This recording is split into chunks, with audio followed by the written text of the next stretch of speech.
Have you ever wondered why thousands of wolves would bow before one wounded beast? On a stormy night, a brave young healer rescued an injured black wolf that everyone else feared.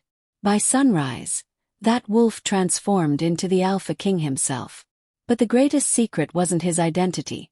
It was the forgotten mate bond, a kingdom built on lies, and one act of kindness that changed everything forever. The storm had arrived without warning. One moment the mountain road lay silent beneath a gray afternoon sky, and the next it disappeared beneath sheets of rain so heavy that even the ancient pine trees seemed to vanish behind a curtain of water. Thunder rolled across the valley like an angry beast, shaking the earth beneath every step. Elara tightened the faded wool cloak around her shoulders and pulled the hood lower over her damp brown hair. Her leather satchel, filled with dried herbs and bandages, bounced against her hip as she struggled through the muddy trail. She had walked alone for nearly 3 days. The villagers in the last settlement had begged her to wait until the storm passed. No traveler crosses Black Hollow during a mountain storm, an old woman had warned. The forest keeps what it catches. But sick people did not wait for sunshine. Somewhere beyond these mountains lived an elderly herbalist who possessed a rare flower capable of healing lung fever. Elara had promised a dying child she would return with it. Promises mattered. Even when the road became impossible. Even when fear whispered that turning back would be wiser. Lightning cracked across the sky. For an instant the forest glowed white. Then came another sound. Not thunder. Wood breaking. Hoarse screaming. Elara froze. Her heartbeat quickened. Someone's out there. Without thinking, she pushed through the rain toward the sound. The muddy path suddenly disappeared beneath fresh rockfall. Massive boulders blocked the road, crushing wagons beneath them. Broken wheels still spun lazily in the rain. One horse lay trapped beneath splintered timber. Another had already escaped, disappearing into the woods. Scattered everywhere were broken chains, iron collars, cages. Elara slowly stepped closer. Slave traders. She recognized their wagons immediately. She hated them. Every kingdom claimed slavery had been outlawed years ago, yet somehow the chains never disappeared. They simply moved deeper into forgotten roads where no honest eyes could see them. The rain washed blood into small streams that disappeared between the rocks. There were footprints, dozens of them, barefoot, running into the forest. The captives escaped. For the first time that afternoon, Elara smiled. At least most of them had. Tiny sound. Almost impossible to hear beneath the rain. Help! Her smile vanished. He turned. Again. Please. It came from beneath the overturned wagon. Elara dropped to her knees. A thick wooden axle had collapsed over twisted iron bars. Inside the crushed cage sat a boy no older than 8. His wrists were chained above his head. Mud covered his face. One eye was swollen shut. He wasn't crying anymore. He looked too exhausted for tears.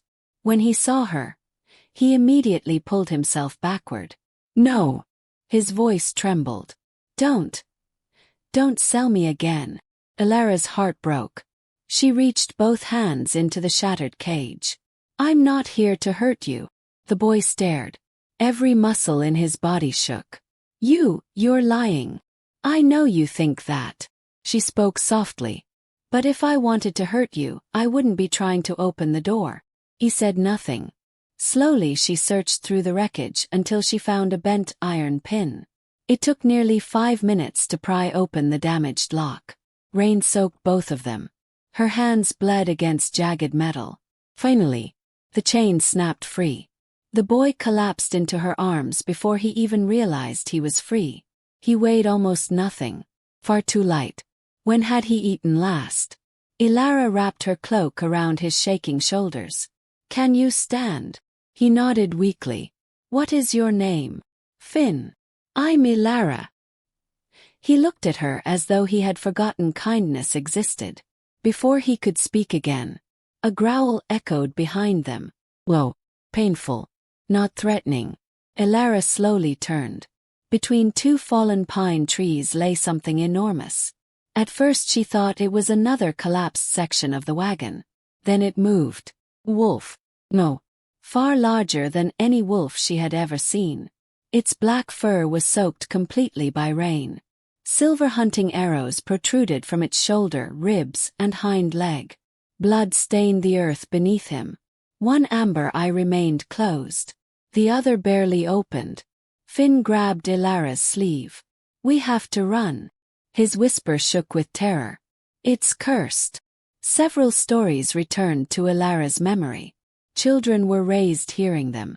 Black wolves that walked like shadows. Monsters that slaughtered entire villages. Creatures blessed or cursed by forgotten moon spirits. Every tale ended the same way. Run. Never look back. The wolf tried to stand. His front legs trembled violently. He collapsed again. No roar. No attack. Only pain. Elara looked into those tired eyes. They weren't the eyes of a monster. They were the eyes of someone who had fought too long. Someone who expected no help. Finn tugged harder. "Please." "It'll kill us." Elara remained silent. The wolf watched her. Neither moved. Rain continued pouring over them. Finally she exhaled slowly. "No." Finn blinked. "What?" "No one dies alone today." She carefully walked toward the wounded beast. Every step felt heavier than the last. The wolf's ears lifted.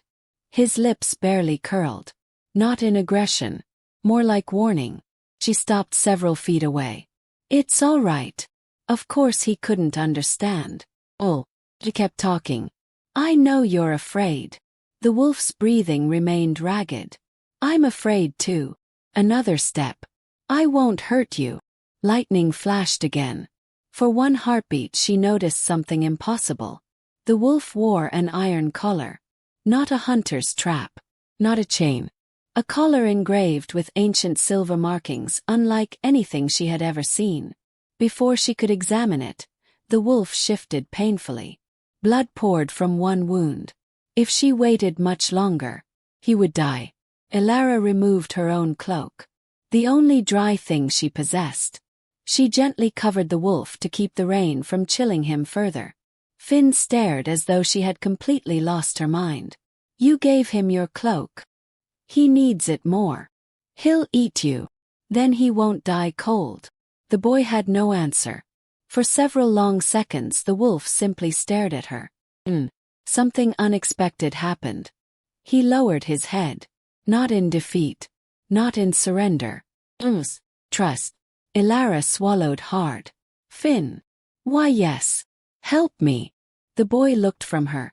To the enormous wolf. Then back again. "We can't move him. We have to try." Together they searched the nearby wreckage until they found an old wooden sled once used for supplies. It took every ounce of strength they possessed to drag the wounded beast onto it. Several times he nearly slipped off. Several times Elara expected teeth. Laws. Violence. None came. Does it? The wolf silently endured every painful movement. As though he understood they were trying to save him. The abandoned shepherd's hut stood only a short distance uphill. Normally the journey would have taken minutes. It felt endless. Mud swallowed their boots. Rain blinded them. Wind nearly overturned the sled. They kept pulling. When they finally reached the weathered hut, Elara pushed open the broken wooden door. Cold stone. An old fireplace. Nothing more. "It'll do." She and Finn managed to drag the wolf inside. The door slammed shut behind them as thunder exploded overhead. For the first time all night, there was silence. Only breathing. Finn sat against the wall, exhausted. Elara knelt beside the wolf. The silver arrows had gone deeper than she first believed. Removing them would be dangerous. Leaving them meant certain death. She opened her satchel. Only a handful of herbs remained. Few bandages. One bottle of herbal tincture. Not enough. Not nearly enough. Yet she smiled anyway. "We've survived the storm." She reached carefully toward the first arrow. "So now, we survive the night." Hidden among the towering pines. Pairs of glowing golden eyes slowly appeared. 1 pair, then 5, then 20, then hundreds. None approached the hut. None made a sound. They simply watched the small cabin through the rain, as though the fate of an entire kingdom now rested inside those weathered wooden walls. The storm showed no mercy. Rain hammered against the old shepherd's hut with such force that the wooden walls groaned beneath every gust of wind. Water slipped through cracks in the roof, dripping steadily onto the worn stone floor. Outside, thunder rolled endlessly through the mountains, but inside, another battle had begun. It was a battle between life and death. Elara knelt beside the enormous black wolf, carefully placing her satchel on the floor. She had spent years treating wounded travelers, injured hunters, and starving children, but never had she stood so close to a creature capable of ending her life with a single bite. Yet fear was no longer the strongest feeling inside her. Pity was. The silver arrows had torn deep into the wolf's flesh. Blood soaked the thick black fur around the wounds, forming dark pools beneath his body. Every breath he took sounded painful, slow, and heavy. Finn remained pressed against the opposite wall, wrapped inside Elara's damp cloak. His frightened eyes never left the wolf. "Is he?" His voice barely rose above a whisper. "Going to die?" Elara looked at the wolf for several long seconds before answering. "I don't know." That was the truth. She refused to offer false hope. The wolf suddenly opened one eye. Umber. Bright despite the pain. For one silent moment, the room seemed impossibly still. He watched Elara. She watched him. Neither moved. Then she slowly reached into her satchel and removed a small clay bottle. "This will hurt." Her voice remained calm. "I wish I had something stronger." The wolf's ears twitched, almost as if he understood. Finn swallowed nervously. "Why? Why isn't he attacking us?" "I don't know. Maybe he's waiting." Elara smiled faintly without looking away from the wolf. "Or maybe he's simply too tired." She tore a strip of clean linen into smaller pieces before placing them beside her. There were 3 silver arrows. One buried in the shoulder, one near the ribs, one through the back leg. The shoulder wound came first. She rested one hand gently against the wolf's neck. His muscles immediately tensed beneath her fingers. "It's all right." She whispered the same words she had spoken outside. "I'll be as gentle as I can." The wolf closed his eye again, as though giving permission. Elara gripped the broken arrow. "Ready." A heartbeat later, she pulled. The wolf's body jerked violently. A deep growl echoed through the cabin. Finn screamed. The candle nearly fell over. For one terrifying second the wolf's jaws opened. His sharp teeth glistened in the firelight. Elara froze. The wolf could have torn through her arm. "Is it?" He turned his head away. The growl slowly faded. His claws dug into the wooden floor until splinters scattered beneath them. But he never touched her. Never once. She stared in disbelief. "Good," she whispered softly. "So very good." Blood poured from the wound. She immediately pressed folded cloth against it before sprinkling crushed mountain herbs over the injury. The wolf flinched again. This time he made no sound. Finn slowly crawled closer. Is he crying?" Elara looked carefully. Rainwater still dripped from his fur. But beneath one eye, a single tear mixed with the blood. Her heart tightened. "No," she answered quietly. "I think he's simply exhausted." Another crash of thunder shook the roof. Dust drifted from the ceiling. Finn jumped. The wolf suddenly lifted his head. Not toward Elara. Toward the frightened child. His ears stood upright. His breathing became sharper. A moment later, crack. One of the old roof beams split apart. Heavy timber crashed downward. "Finn!" Before Elara could reach him, the wolf moved. Despite his wounds, despite the silver poison weakening his body, he threw himself forward. The collapsing beam struck his broad back instead of the child. Wood exploded across the floor. The cabin filled with dust. Silence followed. Finn stared with wide eyes. The wolf slowly lowered himself again, breathing even harder than before. Elara could hardly believe what she had just witnessed. Finn whispered. He protected me. Neither of them spoke for a long time. Only the storm continued speaking outside. Elara gently brushed broken wood away from the wolf's shoulders. You foolish creature. There was no anger in her voice. You're already dying. You didn't have to do that. The wolf simply rested his head on the floor once more, as if protecting others came naturally. Even now, even broken, Finn slowly crawled forward until he sat only a few feet away. He studied the wolf carefully. When I was little, he said quietly, my father told me wolves only attack when they're afraid. Elara smiled. Your father sounds wise. I barely remember him. Her expression softened. I'm sorry. Finn looked into the fire. They took him.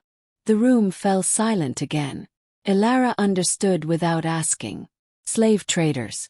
The same answer appeared far too often. She reached over and squeezed the boy's shoulder gently. We're alive, she said. And tomorrow, we'll decide what comes next. The boy nodded. For the first time since meeting her. He leaned against her shoulder. Not because he was cold. Because he finally felt safe. Hours passed. The rain refused to stop. Elara removed the second arrow. Then the third. Each time the wolf endured unbearable pain. Each time he growled. Each time his teeth came within inches of her hands. Each time, he chose restraint. She had never seen such control. When every wound had finally been cleaned, she wrapped fresh bandages around his shoulder and ribs. Her supplies were almost gone. Only a few herbs remained. She looked toward the nearly empty satchel. I hope it's enough. She leaned back against the wall. Her arms trembled from exhaustion. Finn had already fallen asleep beside the fireplace, curled beneath the cloak. No one moved. Only the fire crackled softly. Outside, the wind slowly began losing its strength. Elara watched the wolf. The wolf watched the fire. An odd peace settled over the tiny cabin. She found herself speaking simply to fill the silence. You know, I've never understood why people fear kindness. The wolf's ears twitched again. My mother always said, the world changes one life at a time. She smiled sadly. I thought she was wrong. She looked toward the sleeping child. Maybe she wasn't. The wolf slowly turned his head toward Finn. His breathing became quieter, almost gentle. Unexpectedly. He rested his massive head only inches from the sleeping boy. Not close enough to frighten him. Close enough to guard him. Elara blinked. You really are strange. Another hour slipped away. The candle burned lower. Darkness filled the corners of the hut. Sleep slowly pulled at Elara's eyes. Before closing them, she placed one hand gently against the wolf's neck to check his fever. His fur remained warm. Too warm. The silver poison was still spreading. She sighed. Please. Stay alive until morning. Without realizing it, she never removed her hand. The wolf's breathing immediately slowed. His heartbeat, which had raced all night, gradually settled into a calm rhythm. Comforted. Hidden among the trees. The silent watchers remained. Hundreds of wolves surrounded the clearing without making a sound. Their glowing eyes reflected the dying firelight inside the cabin. None crossed the invisible boundary around the hut. None howled. None hunted. It was as though they had been given one impossible command. Deep inside the cabin, long after Finn had fallen asleep, long after Elara herself drifted into exhausted dreams while sitting beside the wounded beast, the wolf's silver eyes slowly opened. Not amber. Silver. Bright as moonlight. They rested on Elara's sleeping face. There was recognition in those eyes. Gratitude. And something far older than either of them could understand. His lips parted slightly, almost as if he wanted to speak. But the effort was too much. Darkness claimed him again. Far beyond the mountains, a single distant howl finally broke the night's silence. Another answered, then another. One by one, the kingdom was waking, and every wolf in the northern forests had begun searching for their missing alpha. The storm ended so quietly that it almost felt unreal. After a night filled with thunder, crashing rain, and endless wind, the silence outside the shepherd's hut felt almost sacred. Pale morning light slowly slipped through the cracks in the wooden walls, painting soft golden lines across the dusty floor. The fire had burned low. Only glowing embers remained. Elara stirred first. Her back ached from sleeping against the cold stone wall, and her hands were stiff from treating wounds through the night. For a brief moment she simply listened. No rain, no thunder, only birds singing somewhere beyond the trees. Peaceful morning. Then she remembered. The wolf. Her eyes snapped open. The place where the great black wolf had rested was empty. She immediately stood. No. Finn also woke with a start. What happened? The wolf.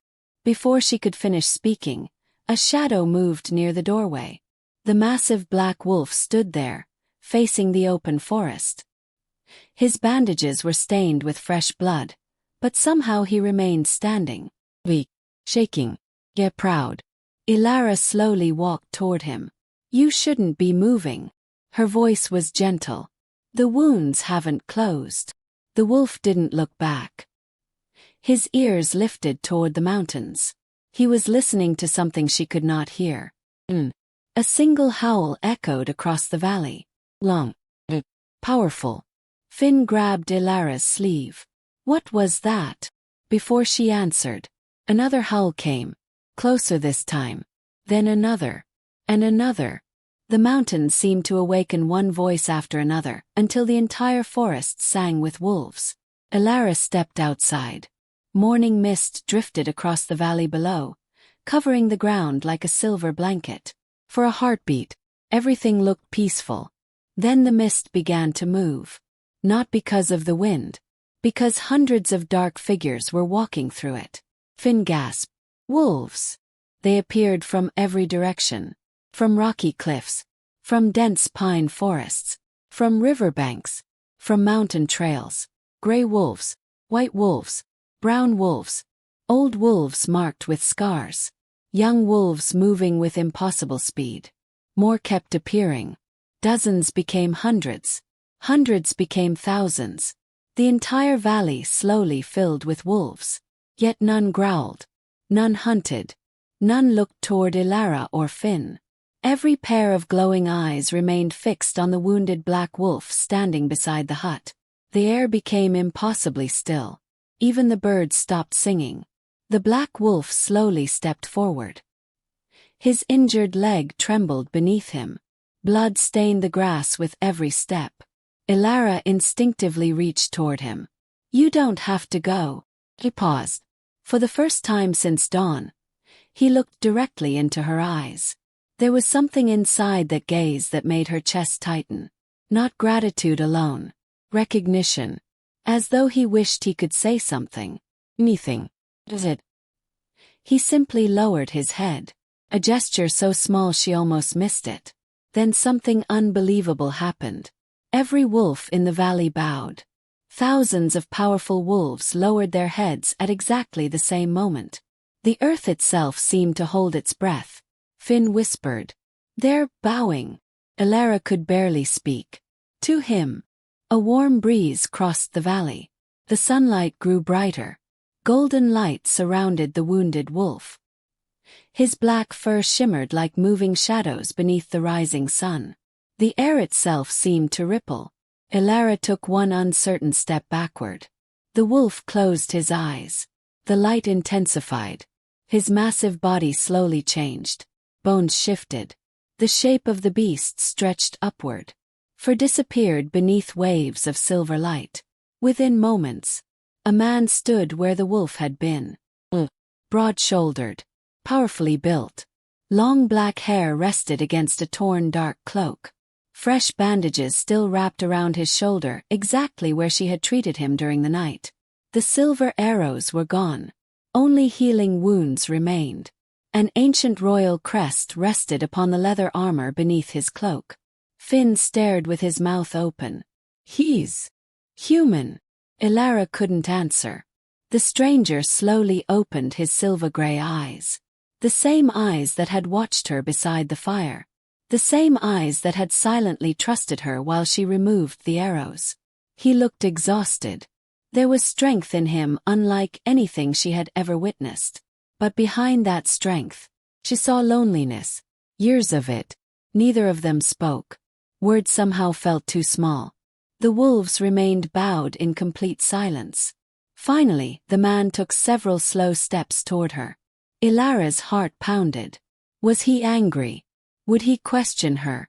Would he disappear? To her complete astonishment, the man lowered himself onto one knee. Not as a king. Not as a warrior. But as someone offering sincere gratitude. You saved my life. His voice was deep, calm, and surprisingly gentle. I owe you more than words can repay. Before Elara could answer, hoofbeats echoed through the valley. A group of armored riders burst through the trees. The moment they saw the kneeling man, every rider immediately dismounted. One older warrior dropped to both knees. My king! We've searched the entire kingdom. The council fears open rebellion. They beg you to return at once. Elara's eyes widened. King. The kneeling stranger slowly stood. For just a moment, his gaze returned to hers. I did not tell you who I was because last night. He glanced toward the hut. I was simply a wounded soul. A faint sadness crossed his face. But duty has found me again. Without another word, thousands of wolves rose together. The Alpha King turned and walked toward his waiting guards. Halfway there he stopped. Without looking back, he said quietly, I will never forget the woman who chose compassion, when fear would have been easier. Then he disappeared into the endless sea of wolves. Elara remained standing in the morning light, unable to move. She still didn't know his name. Somehow, she had the strange feeling that the storm had not ended. It had only changed everything. The valley slowly disappeared behind them. Elara stood beside the shepherd's hut long after the Alpha King and his wolves had vanished into the mountains. The morning sun had finally broken through the clouds, yet warmth never reached her heart. She kept replaying the same impossible image, the wounded wolf she had treated with her own hands kneeling before her, while thousands of wolves bowed before him. Felt less like a memory, and more like a dream she was afraid to wake from. Finn tugged gently on her sleeve. Are we going now? Elara looked down at the little boy. His face was cleaner than the day before, but bruises still covered his wrists where the iron shackles had rubbed against his skin. Every time she looked at those marks, she remembered the broken slave wagon lying beneath the landslide. Someone had put those chains on a child. Someone was still doing it. She nodded softly. Yes, we're going to the capital. Finn hesitated. Why? Because someone has to answer for what happened to you. The road to the capital was quieter than before the storm. Small villages slowly returned to life as people repaired damaged roofs and cleared fallen trees. Farmers greeted travelers with cautious smiles, while merchants hurried to reopen their market stalls. From a distance, everything looked peaceful, but Elara noticed something strange. Every village had children, yet many homes stood empty. Many mothers watched the roads instead of their own gardens. Many fathers carried hunting bows even while working the fields. Fear still lived here. It simply wore ordinary clothes. Late that afternoon, Elara and Finn stopped beside a small roadside well. An elderly woman handed Finn a piece of fresh bread without asking for payment. The boy stared at it in disbelief. For me. The woman smiled sadly. You remind me of my grandson. Finn ate slowly, as if afraid someone might take the bread away before he finished. The old woman quietly turned toward Elara. You rescued him. Elara nodded. He escaped a slave wagon. The woman's smile disappeared. I thought those caravans were gone. So did I. The woman lowered her voice. They're not gone. They've become smarter. Elara frowned. What do you mean? They no longer travel the main roads. They move through forests, old mountain passes, abandoned mines. She glanced around before continuing. And people say important men protect them. Important men. Nobles. The single word settled heavily between them. Before Elara could ask another question, the woman hurried back inside her cottage, clearly afraid she had already spoken too much. Finn looked up. Why was she scared? Elara watched the closed door. Because sometimes the truth frightens people more than monsters. 2 days later, the towers of the capital finally appeared above the hills. Stone walls surrounded the enormous city like the arms of a giant. Colorful banners waved proudly from every tower. Market bells echoed beyond the gates. Travelers smiled with relief as they reached safety. Yet something felt wrong. Near the northern entrance stood 3 covered wagons. Iron bars hid beneath heavy canvas. Guards surrounded them. Most travelers walked past without looking. But Finn suddenly froze. His breathing became uneven. His face turned pale. No! Elara immediately knelt beside him. What is it? The boy pointed toward one of the wagons. Burned into the wooden side was a familiar mark. A black circle crossed by 3 iron lines.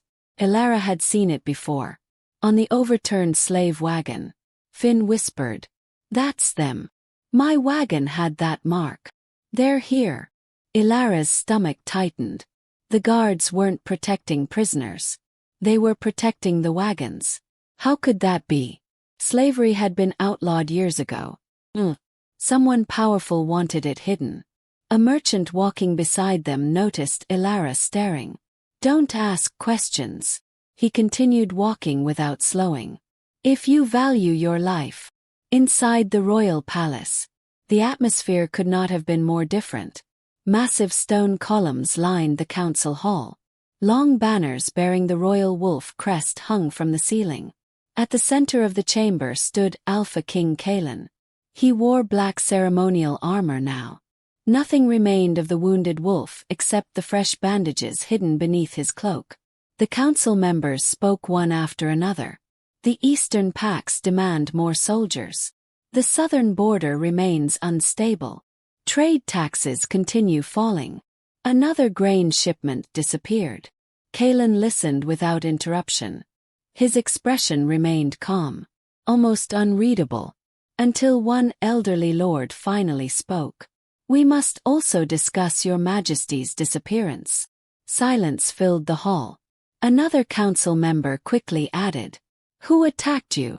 Kaelin's silver eyes slowly moved across every face seated around the great stone table. I intend to discover that myself. The room became strangely uncomfortable. One noble forced a smile. Surely it was only bandits. Kaelin answered quietly. Bandits do not carry silver hunting arrows forged inside royal workshops. The smile disappeared. Several council members exchanged nervous glances. Kaelin noticed every one of them. He remembered the ambush clearly. The attackers had known exactly where he would travel. Someone inside this palace had betrayed him. But who? He still didn't know. After the meeting ended, Kaelin stood alone on the palace balcony overlooking the city below. Commander Darius approached quietly. You should rest, my king. Kaelin never looked away from the streets. Have you found her? Darius smiled slightly. The healer? Yes. She entered the capital an hour ago. Kaelin released a slow breath he hadn't realized he was holding. And the boy? Safe. They're staying in the travelers' district. For several moments neither man spoke. Finally Darius asked the question that had waited in silence. Why not simply invite her to the palace? Kaelin's answer came almost immediately. Because then everyone who tried to kill me would know exactly who saved my life. His voice grew quieter. And they would use her against me. Darius nodded. I'll place guards nearby. Secretly. No one must know. The commander bowed. It will be done. That evening, Elara rented the smallest room she could afford above an old bakery. Finn fell asleep almost immediately after dinner. He looked peaceful for the first time since she had met him. Elara stood beside the tiny window. Beyond the rooftops, she could just see the distant towers of the royal palace. Somewhere behind those walls, the wounded wolf now sat upon a throne. She wondered if kings ever remembered ordinary people. She smiled to herself. Probably not. Yet she couldn't forget the way he had looked at her before leaving. There had been gratitude, loneliness, and something else she couldn't explain. Far away, inside the palace, Kaelin stood at another window overlooking the same city. Without understanding why, both of them looked toward the same moon. Neither knew that invisible threads had already begun pulling their lives together once again. And somewhere deep within the palace archives, an ancient book, unopened for centuries, waited patiently for the two souls destined to discover its forgotten secret. Morning sunlight filtered through the tall stained-glass windows of the royal library, painting warm shades of gold and blue across the polished stone floor. Dust floated lazily through the quiet air, disturbed only by the turning of ancient pages and the occasional crackling of the fireplace. It was the calmest place Elara had seen since arriving in the capital. After helping an elderly librarian treat an injured messenger hawk, she had been offered temporary work organizing old records and preserving damaged manuscripts. It was simple work, but it allowed her to earn enough money to care for Finn while remaining close to the palace sanctuary, where injured wolves were often brought for healing. Finn had already made friends with the stable boys, laughing for what felt like the first time in years. Hearing that laughter made Elara smile. Perhaps life truly could begin again. Late that afternoon, while carefully repairing the torn spine of an ancient book, she noticed someone standing quietly at the end of the aisle. He wore simple dark clothing, far too plain for a noble, yet far too well-made for an ordinary scholar. A leather satchel rested over one shoulder, and several old scrolls were tucked beneath his arm. His silver-gray eyes met hers for only a moment. Recognition flickered between them. "You!" Elara whispered. The man smiled faintly. "It seems we keep meeting in unexpected places." It was him. The wounded wolf. The Alpha King. Only now, he looked nothing like the ruler she had seen surrounded by thousands of wolves. Without his royal armor and ceremonial cloak, he appeared almost ordinary. Almost. Elara stood slowly. "I thought kings were too busy to visit libraries." A quiet amusement touched his face. "And I thought healers disliked stubborn patients." She couldn't help smiling. "So you admit you were one." "I believe the evidence is difficult to deny." For the first time since that impossible morning in the valley, both of them laughed softly. The silence between them no longer felt uncomfortable, felt familiar. Over the following days, the mysterious scholar became a regular visitor. Officially, everyone believed he was researching old treaties. Unofficially, Kaelin simply found reasons to remain near Elara. Sometimes he helped repair fragile books. Sometimes he carried heavy shelves that no ordinary librarian could move alone. Sometimes they worked for hours without speaking at all. Surprisingly, neither minded the silence. One evening, Elara carefully wrapped fresh bandages around the injured paw of a young white wolf pup brought into the sanctuary. The tiny creature whimpered until Kaelin knelt beside it. The frightened pup immediately relaxed beneath his touch. Elara watched him closely. "You've done this before." Kaelin stroked the pup gently. "Many times." His voice carried quiet sadness. "I used to bring abandoned pups here myself." "You?" He nodded. "A king should know every life his kingdom depends on." She looked at him differently after that. Not as a ruler. Not as the legendary Alpha. Simply as a man carrying responsibilities heavier than anyone could imagine. Later that night, while searching through forgotten shelves, Elara discovered a collection of ancient journals covered in faded silver symbols. "What language is this?" she asked. Kalen stepped beside her. "It's older than the kingdom itself." He carefully opened one fragile volume. Inside were hand-drawn illustrations of wolves standing beside human companions beneath a full moon. One faded sentence caught Elara's attention. "A true bond is not awakened by destiny, but by mercy freely given." She read the words twice.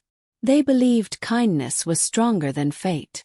Kalen remained unusually quiet. "My mother believed the same." It was the first time he had mentioned his family. Elara glanced toward him. "You miss her." His eyes never left the page. "Every day." For a long moment, neither of them spoke. There was nothing to say that could lessen grief. Instead, Elara simply stood beside him. Silence was its own form of comfort. As they reached together to close the ancient journal, their hands brushed lightly against one another. Neither pulled away immediately. Neither understood why that simple touch made the world seem strangely still. Somewhere deep within the forgotten pages, an old prophecy waited patiently, and somewhere inside both their hearts, something had quietly begun to awaken, though neither of them yet knew its name. The peace inside the royal library did not last. 3 days after discovering the ancient journals, Elara was returning from the palace sanctuary with an empty basket when she noticed something unusual in the eastern courtyard. 2 royal guards were arguing in hushed voices beside a covered wagon. The moment they saw her, they abruptly fell silent and rolled the wagon toward the lower storage tunnels beneath the palace. It wasn't the wagon that caught her attention. It was the sound. Child was crying inside. Only for a second, then complete silence. Elara stopped walking. Her heart began to pound. She had heard that frightened silence before. She had heard it beneath the broken slave wagon in the mountains. Without thinking, she quietly followed them. The stone corridor beneath the palace was dark and damp, lit only by flickering torches. She stayed close to the walls, moving carefully until the guards disappeared through a heavy wooden door. Once they were gone, Elara crept closer. Voices echoed from inside. "They leave before sunrise. The border guards have already been paid. No inspections. None. What about the king?" A harsh laugh followed. "The king believes slavery ended years ago. He sees only what the council allows him to see." Elara felt her stomach twist. It was true. Someone inside the royal council was protecting the slave trade. She looked through a narrow crack in the door. Iron cages. Children. At least 15 of them. Some were no older than Finn. Their wrists were bound with fresh chains. One little girl quietly rocked her baby brother while trying not to cry. Elara's eyes filled with tears. She couldn't walk away. Not again. Night fell over the capital. Clouds covered the moon as Elara slipped back toward the storage tunnels carrying only a lantern and a small pouch of herbs. She had no soldiers. No weapons. Only determination. The sleepy guard outside the warehouse never saw the herbal powder she quietly scattered into the nearby fire. Within moments thick smoke rose into the air. The guard coughed violently before collapsing into a deep sleep. Elara unlocked the first cage. "It's all right," she whispered. "I'm getting you out." The frightened children hesitated. Years of fear had taught them not to trust strangers. Then one small boy stepped forward. Are you real?" Elara smiled gently. "I promise. I won't leave anyone behind." One by one the children hurried outside. The youngest clung tightly to her hands while the older ones carried those too weak to walk. Only one thing remained. The wagons. They would simply return tomorrow if nothing changed. Elara looked at the heavy carts filled with chains, collars, and iron cages. Her expression hardened. She grabbed a nearby torch. "For every child," she whispered. "This ends tonight." She pushed the burning torch into the first wagon. Dry wood caught instantly. Flames spread rapidly from one cart to another. Within moments the entire warehouse glowed with orange fire. Iron chains clattered onto the stone floor as wooden cages collapsed into ashes. The symbol of fear burned before her eyes. For the first time in years, the children smiled. The celebration lasted only seconds. Halt! Royal soldiers stormed into the courtyard from every direction. Crossbows were raised. Steel surrounded her. The captain stepped forward. In the king's name, you are under arrest for destroying royal property. Elara slowly raised her hands. The children were prisoners. They were merchandise, another officer answered coldly. Her heart sank. How deep did the corruption go? The rescued children huddled behind her, trembling. She refused to step aside. If protecting them is treason, she said calmly, then I accept the charge. The captain drew his sword. Take her. Just as the soldiers moved forward, a deep voice echoed across the courtyard. No one touches her. Every soldier froze. The crowd immediately stepped aside. Alpha King Kaelin walked through the smoke wearing full black royal armor, his silver cloak moving gently in the night wind. His expression remained calm, but his silver eyes burned with quiet authority. His gaze fell upon the burning slave wagons, then upon the frightened children, finally, upon Elara. For a long moment neither spoke. She searched his face, remembering the quiet scholar from the library, remembering the wounded wolf she had saved, remembering the king who had hidden his identity from her. Pain flickered across her expression. You knew, she said softly. You let me believe you were only a scholar. Kaelin lowered his head slightly. I wanted you to know the man. Before the crown. Silence settled between them. Then Kaelin turned toward the soldiers. His voice became cold enough to silence the entire courtyard. Release every child. And arrest anyone who claims these wagons served the crown. No one argued. No one dared. As flames consumed the last of the iron cages, Kaelin stepped beside Elara. Together they watched the chains melt into glowing metal. Neither reached for the other's hand, but both understood something had changed forever. The fire had destroyed far more than slave wagons. It had begun burning away the lies that had poisoned an entire kingdom. The smell of smoke lingered over the palace long after the flames had died. By sunrise, the burned wagons were nothing more than blackened wood and twisted iron.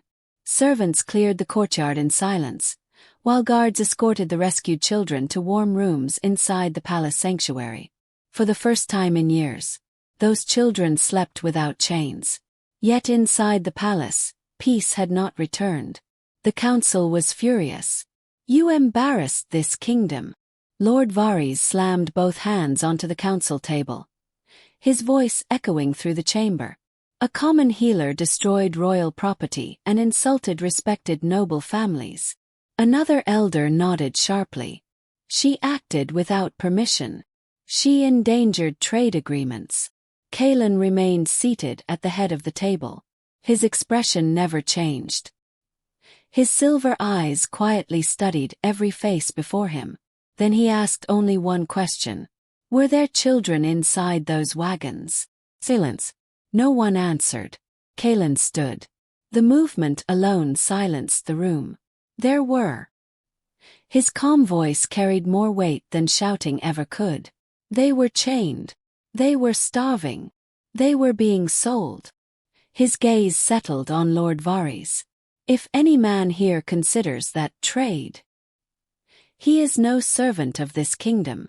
No one dared argue. But Kaelin noticed something. Lord Varys wasn't angry because the wagons had burned. He was afraid. Very afraid. Later that evening, Kaelin walked alone through the palace gardens. The moon reflected across the quiet lake, and cool wind carried the scent of pine from the distant mountains. Footsteps approached behind him. He already knew who it was. Elara. She stopped several feet away. For a long moment, neither of them spoke. Finally she broke the silence. You lied to me. Kaelin slowly turned. I did. You let me believe you were only a scholar. I wanted one place. He answered quietly. Where no one looked at me as a king. Elara folded her arms. You should have trusted me. I know. There was no excuse in his voice. Only regret. That honesty softened something inside her. Not completely, but enough. Without another word, Kaelin led her toward the oldest wing of the palace. Few servants ever entered this place. Ancient stone corridors opened into a forgotten chamber, hidden beneath the royal library. Hundreds of dusty scrolls rested inside carved wooden shelves. In the center stood a single stone table.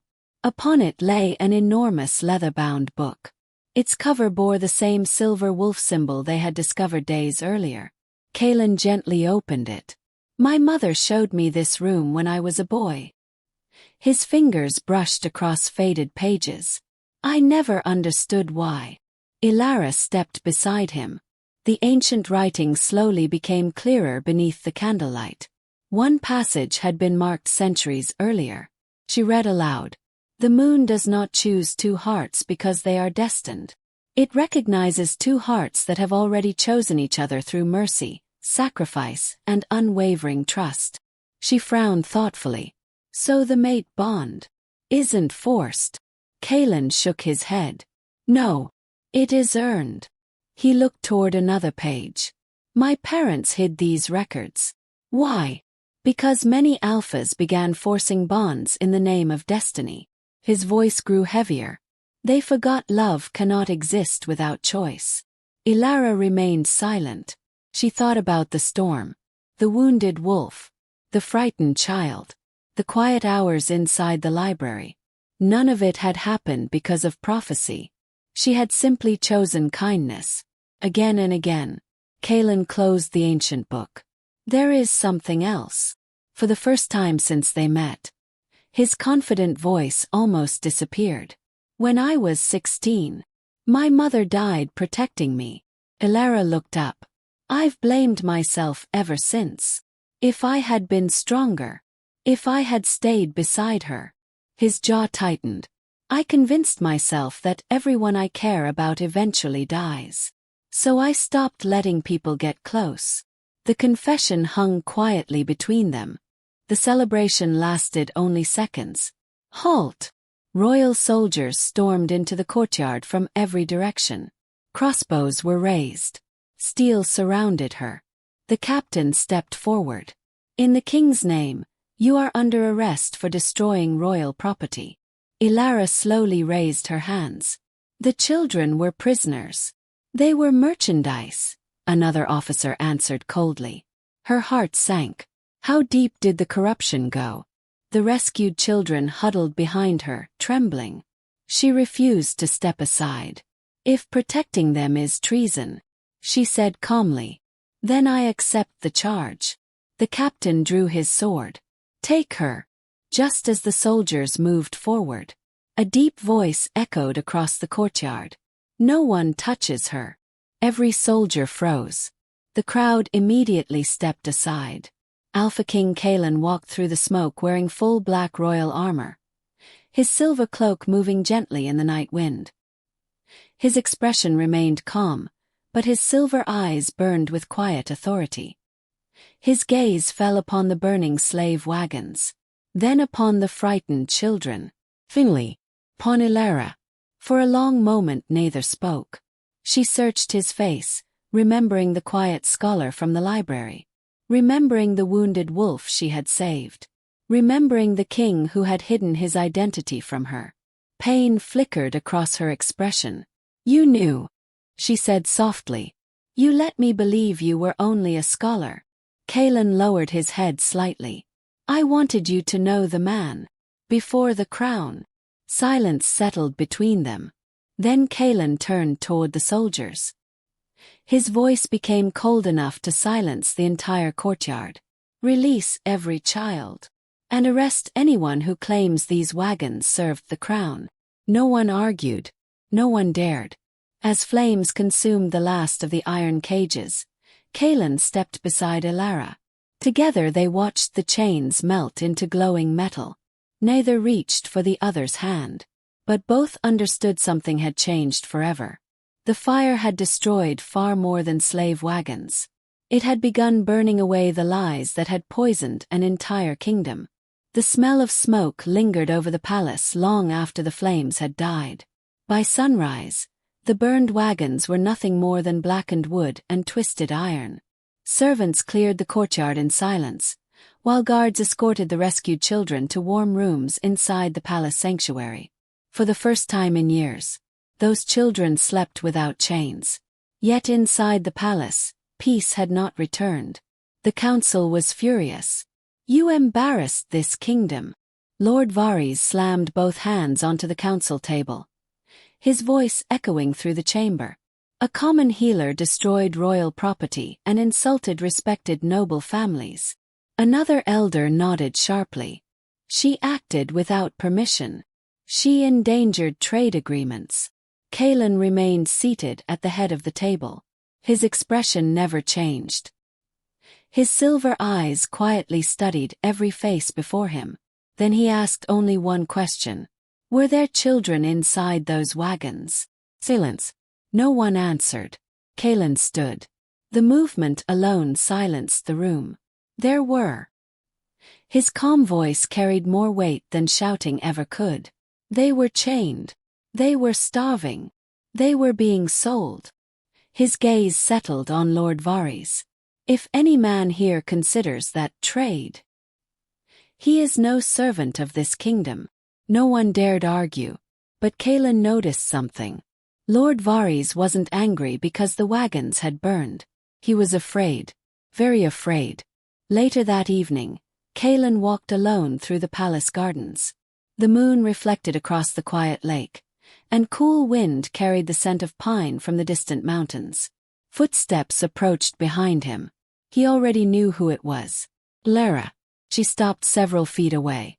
For a long moment, neither of them spoke. Finally she broke the silence. "You lied to me." Kaelin slowly turned. "I did.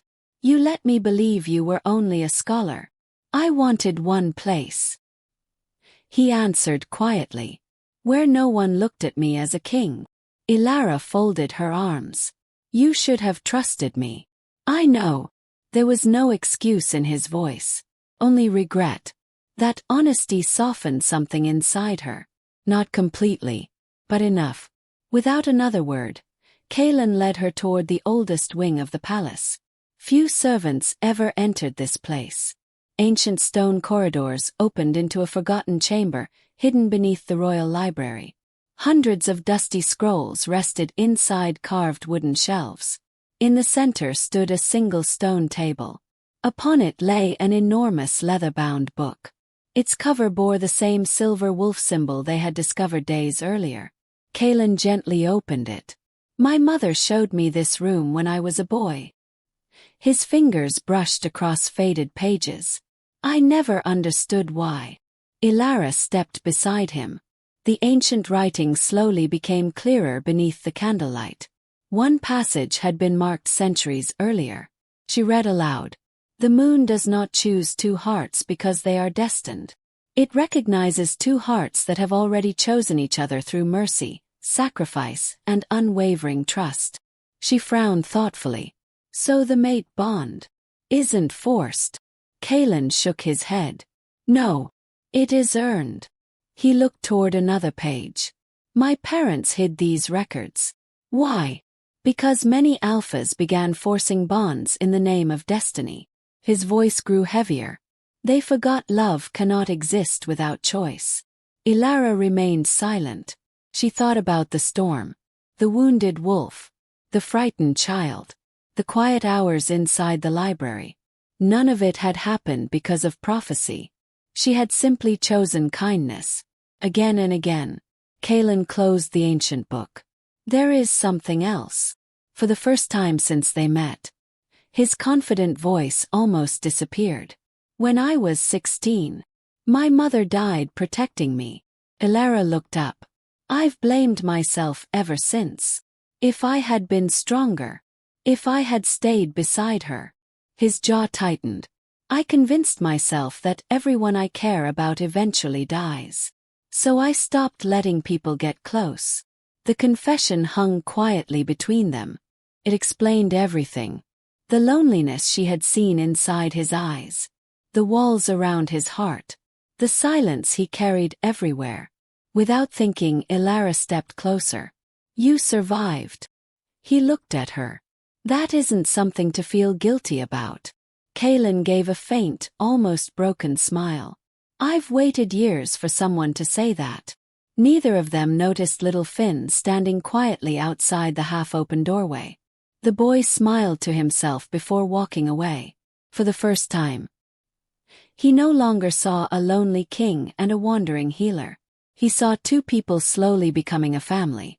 And somewhere deep beneath the palace, the ancient magic sleeping inside the forgotten mate bond stirred gently, not because fate demanded it, but because two wounded hearts had begun choosing each other, one quiet act of kindness at a time.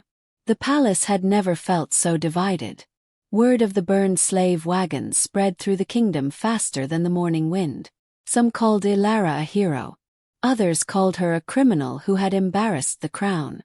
Outside the palace gates, citizens gathered in growing numbers, demanding answers that had been buried for years. Inside the council hall, however, fear wore expensive robes. The 12 council members sat around the great stone table, their faces tense. No one spoke as Alpha King Kaelin entered the chamber. His black ceremonial cloak swept across the polished floor, and the silver wolf crest on his chest reflected the morning light. He looked calm. Calm. Everyone in the room understood that silence from the Alpha King was far more dangerous than anger. Kaelin took his seat. "We begin." Lord Varys immediately rose. "Your Majesty, before anything else, the woman called Elara must answer for destroying crown property." Several nobles nodded. "She acted against the law. She endangered relations with neighboring territories. She encouraged rebellion." Kaelin listened without interrupting. When they finally finished, he looked toward the enormous wooden doors. "Bring them in." The doors slowly opened. Everyone expected soldiers. Does it? The rescued children walked inside. Finn led them. Behind him came the little girl who had carried her baby brother from the slave wagon. Several children still wore broken iron shackles around their wrists because they had not yet been removed by the palace healers. The council chamber fell silent. Kaelin looked toward Finn. "Tell them." The young boy swallowed nervously. His small hands trembled. Then he gathered his courage. "Those wagons weren't carrying supplies. They were carrying us." His voice cracked. "They took my father. They sold my sister. I don't know where she is." The room remained perfectly still. Another child stepped forward. Then another. Each carried the same story. Families separated. Children beaten. People sold like animals. Tears filled the eyes of several palace servants standing along the walls.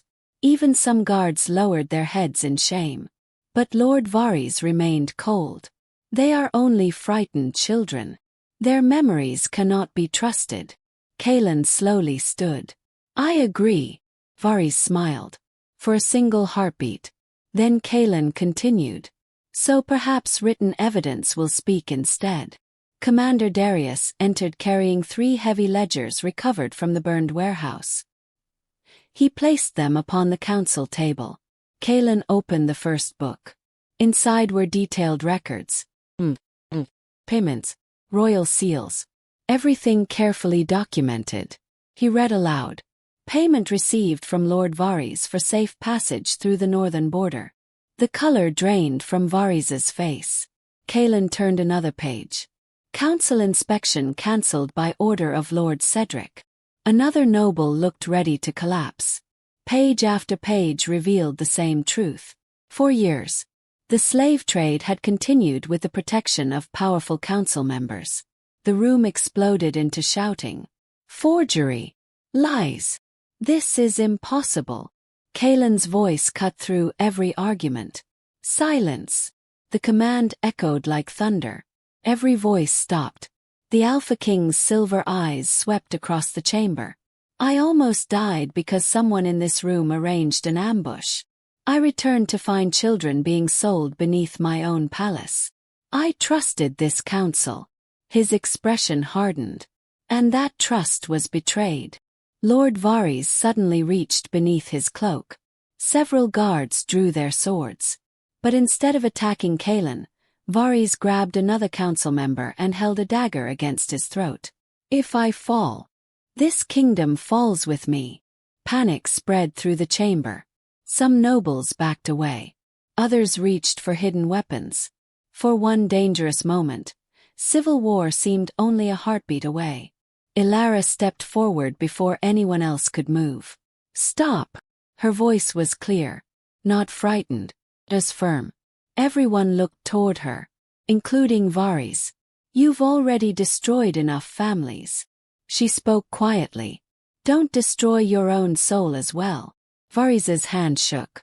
You know nothing. I know fear. Elara answered. I've seen it in children. I've seen it in slaves. And now, I see it in you. The dagger slowly lowered.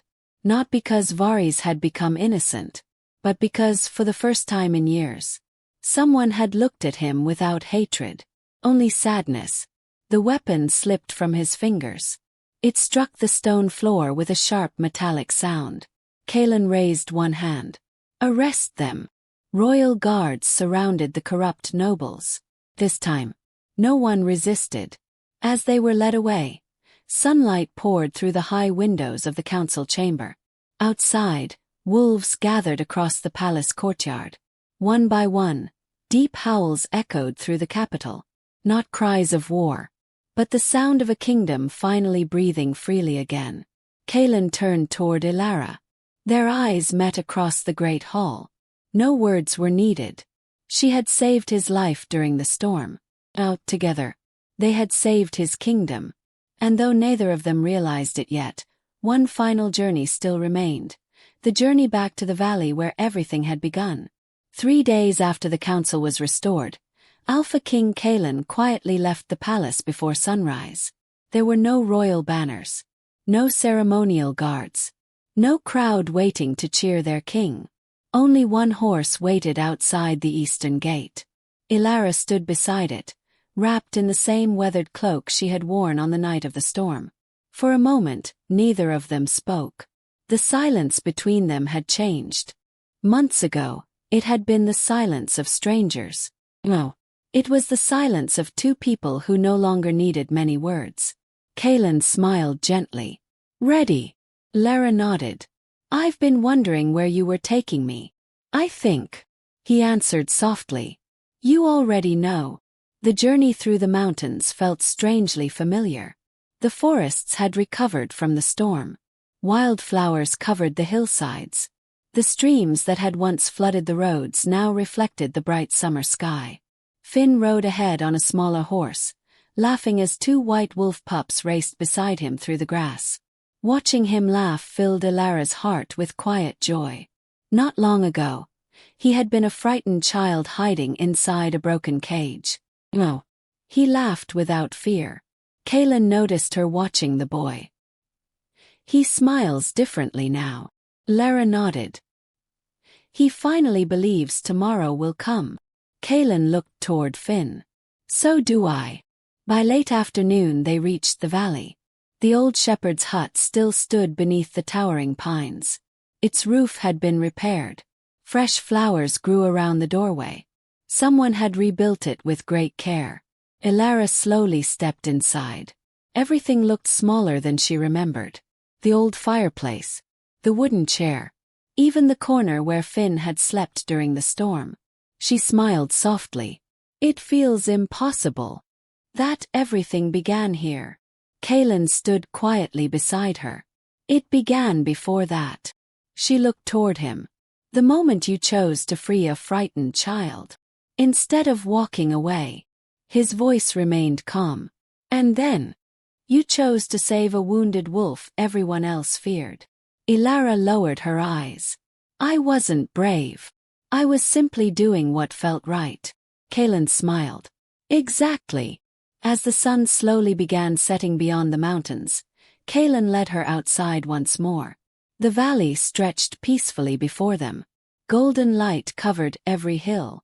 The wind carried the scent of pine and wild lavender. A familiar howl echoed through the mountains. Elara looked toward the cliffs.